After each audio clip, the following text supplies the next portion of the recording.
Hi, welcome to Mix Kitchen. இன்னைக்கு நம்ம பார்க்க போறது ஒரு சிம்பிளான சட்டுன்னு ரெடி பண்ணக்கூடிய இட்லி மாவு வச்சு ஒரு போண்டா எப்படி பண்றதுன்னு பார்க்கலாம். நம்ம சேனலை இன்னும் சப்ஸ்கிரைப் பண்ணாதவங்க மறக்காம சப்ஸ்கிரைப் பண்ணிக்கோங்க. பக்கத்துல இருக்கிற பெல் ஐகானை பிரஸ் பண்ணுங்க. அப்பதான் நான் போடுற வீடியோவோட அப்டேட்ஸ் உங்களுக்கு வரும். இப்போ ரொம்ப சிம்பிளான ஸ்நாக் வீட்ல இருக்கக்கூடிய பொருளை வச்சு பண்றது வந்து எப்படின்னு பார்க்கலாம்.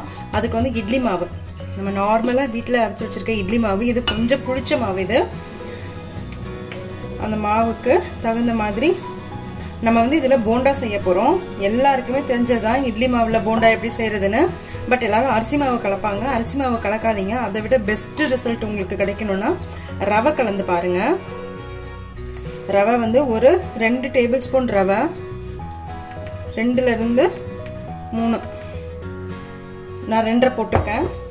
அதுல கொஞ்சமா தேங்காய் சில், நறுக்குன தேங்காய் சில் கொஞ்சம்,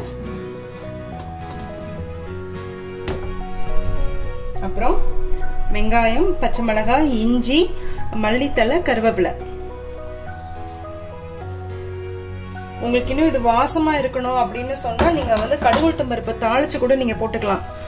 கொஞ்சம் கடுகுளுத்தம் பருப்பு, அதுக்கப்புறமா ஒரு காஞ்ச மிளகாய், ஒரு 2 பெருங்காயம் போட்டு தாளிச்சுட்டு நீங்க இதுல போட்டுடலாம். அதுவும் இன்னும் நல்ல ஃப்ளேவரா சூப்பரா இருக்கும். இப்போ இதை நல்லா கலந்து விட்டுக்கோங்க. இப்போ இதுக்கு வந்து உப்பு கொஞ்சம் பத்தாது. ஏன்னா நம்ம இந்த அரிசி ரவை போட்டிருக்கோம் இல்லையா, ரவை வெங்காயம் இதெல்லாம் போட்டிருக்கிறதுனால அதுக்கு வந்து மாவுல இருக்கிற உப்பு பத்தாது. கொஞ்சம் உப்பு எக்ஸ்ட்ரா போடணும்.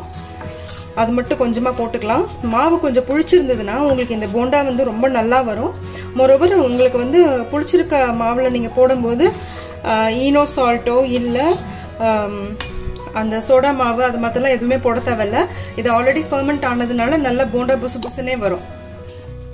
ஸோ இது போட்டுட்டு ஒரு 10 நிமிஷம் வந்து க்ளோஸ் பண்ணி வச்சிடலாம். ஏன்னா நம்ம ரவை போட்டிருக்கோம் இல்லையா, ரவை வந்து கொஞ்சம் சோக் ஆகணும். அப்போ உங்களுக்கு இந்த மாதிரி லிக்விடான கன்சிஸ்டன்சியும் போயிடும், கொஞ்சம் கெட்டி ஆயிடும் மாவு. அப்போ உங்களுக்கு போண்டா போடுறதுக்கு கரெக்டா இருக்கும்.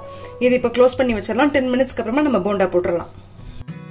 10 நிமிஷம் ஆயிடுச்சு. நான் வந்து சைமல்டேனியஸா நான் எண்ணெயும் காய வச்சுட்டேன். பாத்தீங்கன்னா மாவு உங்களுக்கே நல்லா தெரியும் எப்படி கட்டி ஆயிடுச்சுன்னு சொல்லிட்டு. இப்போ வந்து நம்ம இந்த மாதிரி ஒரு தண்ணி பக்கத்துல வச்சுட்டு கையை நினைச்சிட்டு கொஞ்சம் கொஞ்சமா போண்டா மாதிரி கிள்ளி கிள்ளி போட்டு எடுத்துடலாம்.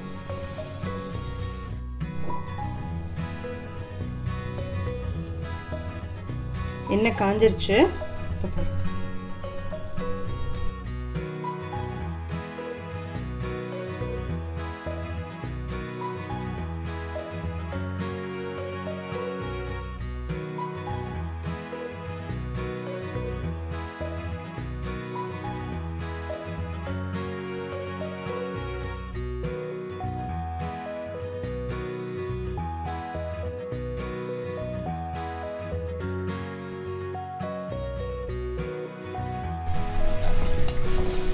பாருங்க எவ்வளவு சூப்பரா நல்ல போண்டா வந்து எவ்வளவு அழகா ரெடி ஆயிடுச்சுன்ட்டு.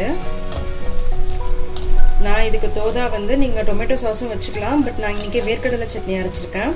அதை வச்சுதான் இன்னைக்கு நான் சர்வ் பண்ண போறேன். வேர்க்கடலை சட்னி ரொம்ப பெருசாலாம் கிடையாது. வேர்க்கடலை நல்லா வறுத்துட்டு அதை எப்பயுமே தோல் எடுத்துட்டு நான் எப்பயுமே வீட்டில் வச்சிருப்பேன். ஸோ பொட்டுக்கடலைக்கு பதிலாக, உடச்ச கடலைக்கு பதிலாக வேர்க்கடலை போட்டு தேங்காய், பச்சை மிளகாய், கொஞ்சமாக புளி, உப்பு, வேர்க்கடலை இதெல்லாத்தையும் வச்சு ஒரு சட்னி அரைச்சிருக்கேன். ஒரு தாளிப்பு கொடுத்துருக்கேன். அவ்வளோதான்.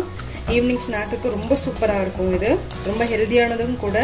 வீட்டில் இருக்கிறத வச்சே நம்ம பண்ணிடலாம். ஈவினிங் ஒரு டீ டைம் ஸ்நாக்குக்கு சூப்பரான காம்பினேஷன். டக்குன்னு பண்ணிடலாம். அவ்வளோதான், போண்டா ரெடி ஆயிடுச்சு. இது நம்ம எடுத்துடலாம்.